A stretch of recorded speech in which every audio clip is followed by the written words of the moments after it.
Today we're going to be working on Chapter 4, Section 9, which is multiplying multi-digit numbers.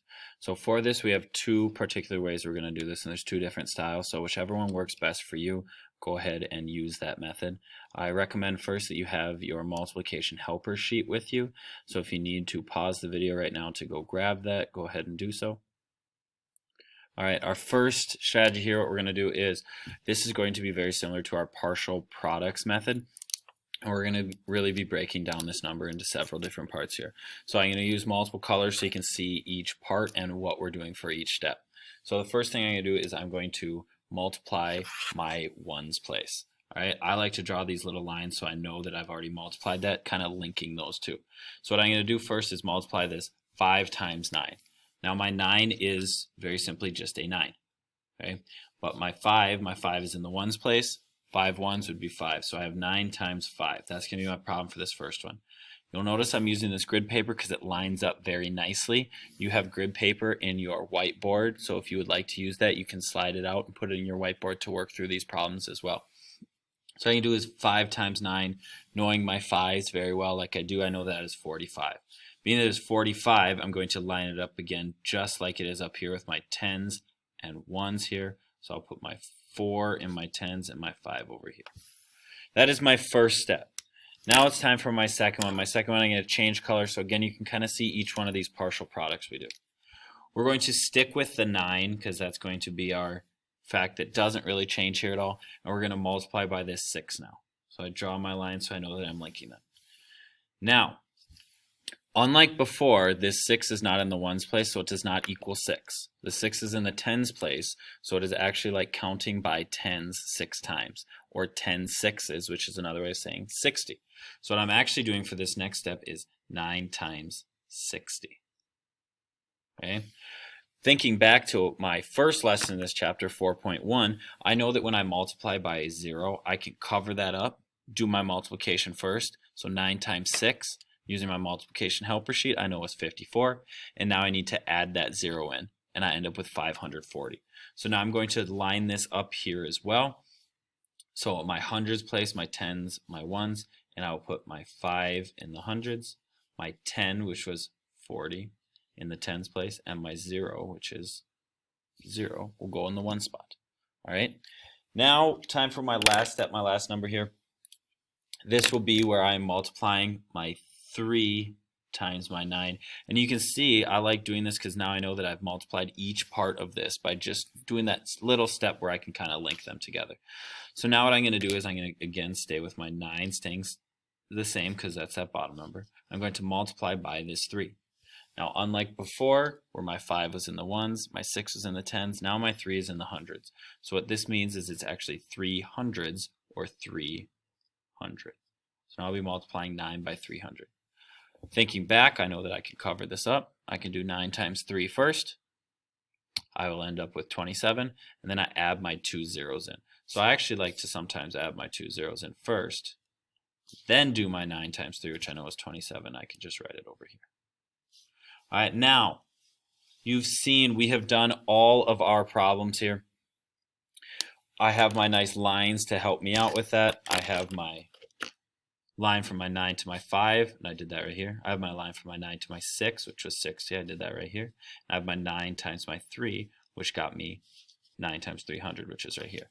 My last step now is I know with partial products, after doing all of these steps, I add them up.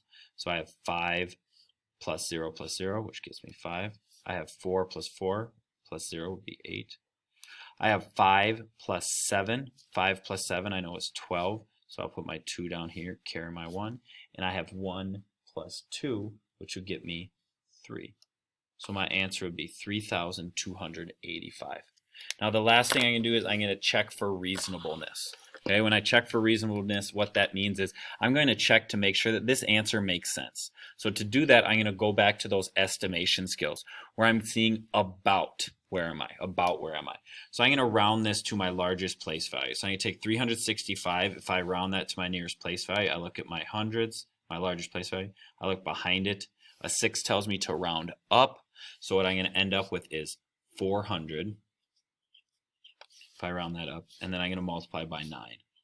And I know when I do 400 times 9, I'm really doing 4 times 9, which is 36, and then I add my 2 zeros.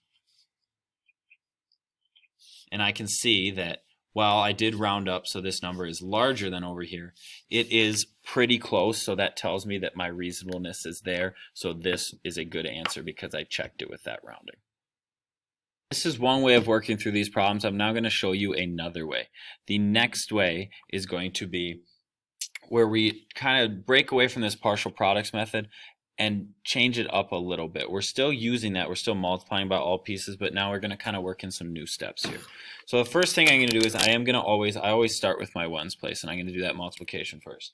So what I'm going to do is I'm going to make that link, and I know. Okay, so for this one now, I have 5 times 3. All right. Unlike where I wrote it out above with my product down here where I'm doing my multiplication, what I'm doing now is I'm going to kind of mix in that regrouping we do with adding where I'm putting numbers up above. Okay, so what I know is I know that 5 times 3 is 15. All right, 5 times 3 is 15. I can write that over here on the side just so we know our steps. 5 times 3 equals 15. Okay, what I'm going to do with that now is I'm going to break this number up. So I have a 5 in the ones place and I have a 1 in the tens. All right, being that this is my ones place, that's the only number that's going to end up in that ones place, so I'm going to put my 5 right down there. Now, I have more tens. If I looked before, I had more tens, and I ended up having to add those tens together. I'm going to do the same thing with this problem, but I'm going to save a step by not having all this work down here, and I'm going to put what I need to add up above this number. So my 1 came from my 15, and that's actually a 10, so that's going to go above the tens place. I'm going to put that 1. Now, we are very used to seeing this in addition, where we would simply add that together and get our answer. With multiplication, it's going to be a little different because there's a step before we do that. So what this is saying is I have a 3 times 5, which got me 15, a 5 in the ones, and this 1 in the tens that I'm going to save for later. All right, I'm going to work on to my next problem now. My next problem would be this 3 times this 7. So I have 3 times, and that 7 is in the tens place, so that's actually a 70. If I work through my problem, I can cover up my 7. I know 3 times 7 is 21. Add my 0, I get 210. Now, my 210, you'll notice that there's a 0 here, so I would not need to add anything to that. That ones place stays a 0. That's why I could put my 5 down here. I do, however, have something in the tens place, and I have a 1. Okay, so what this is telling me is that I have 21 tens. I need to add this to it because I'm hanging on to that from my last problem. So I'm going to add this 1 to my 21. When I do that, I end up with 22. So I'm really adding 10. So I end up with 220. Now, this problem is going to be split up again like it was before, where my tens place is allowed to hang out down here because that's all the tens I'm going to have. But my hundreds, you'll notice I have more hundreds. So this 2 needs to go up above here like it did before. Now I'm finished with my tens place. That 70 is done. So I'm going to move on to my next one now. My next one I'm going to do is I'm going to take this 3 and multiply it by this 1. Okay, so you'll see that down here. I'll do 3 times. This is not actually 1. It's actually 100. Okay. When I multiply 3 times 100, I know that I end up with 300. Now, from before, I had a leftover 2. And this is where I need to add this 200 onto my 300. So I'm going to add my 200 onto my 300, and I end up with 500. Okay? 0, 0, that's why I could put these here before, but my 5 is in the hundreds, and I need to put that down here. All right? This time, I had nothing to carry over because it stayed in my hundreds. Now I have my last step here, and my last step here is going to be multiplying my 3 by my 1 again, and this time that 3 times 1 is actually 3 times 1,000. And 3 times 1,000 gets me 3,000. Okay, nothing to add on from before because I did not go over. So now what I simply have is my zeros. I do not need to change it all, and I have my 3. So I put my 3 down here. All right, again, I can check for reasonableness. If I round to my largest place value, I would have 1. My thousands here, behind it is a 1. The 1 rounds down, so my estimate would be 1,000 times 3. Which I know is 3,000 from doing it over here. And that gets me close. So that would be a good, reasonable estimate for that. Okay, so both methods work through the same problem where we're breaking it up. Just, however, instead of having my addition down here, I'm doing my addition up here on this one. All right. This one, a little more confusing at first because we're not used to more partial products like this. So let's go ahead and work through another one like this second one here. I'm gonna take a look at a new problem here. I need to get some new papers. I ran out on my other one, but let's take a look here. We got 236 multiplied by 7. All right, so we're going to solve this just like we did our last problem, 1,175 times 3. This time we have a little less to work with, but we're going to solve it in that same fashion. So what we're going to start with is we're going to start again with our ones, and I like to draw these lines just so I know that I've done that already. Okay, so now I know that I have 6 times 7. All right, as I'm getting better at my facts from my extra math, I can start using that multiplication sheet less and less. But again, I always want to have it with me just to check. 6 times 7 I know is 42. All right, my 42 has 2 place values. There is a tens place and a ones place. My ones place is going to go down here along with the rest of the ones. And my tens place is going to stick with those tens. So that 42, that 4 is going up here above my tens place. All right, my 2 stays with my ones. My 4 goes to my 10 spot. Now I'm going to draw my line again because now I have 7 times 3. For 7 times 3, I know that that is, again, I've been practicing my facts. 7 times 3 is 21. Now, this tells me that I have 21 tens because this is 30, not 3. So I have 21 tens, and I had 4 left over from before. So what I need to do is I need to add those to it. So my 21 tens plus my 4 tens gets me to 25 tens. Now, again, I need to split this up because 25 tens, another way of saying that is 250. So what I'm going to do is I'm going to split that up. My 50 is going to stay with my tens here. However, my 200 needs to go over here with my hundreds because it's in the hundreds place. So now I'm going to put that up top. Right? And my last one I need to do is I need to do 7 times 2 or 7 times 200.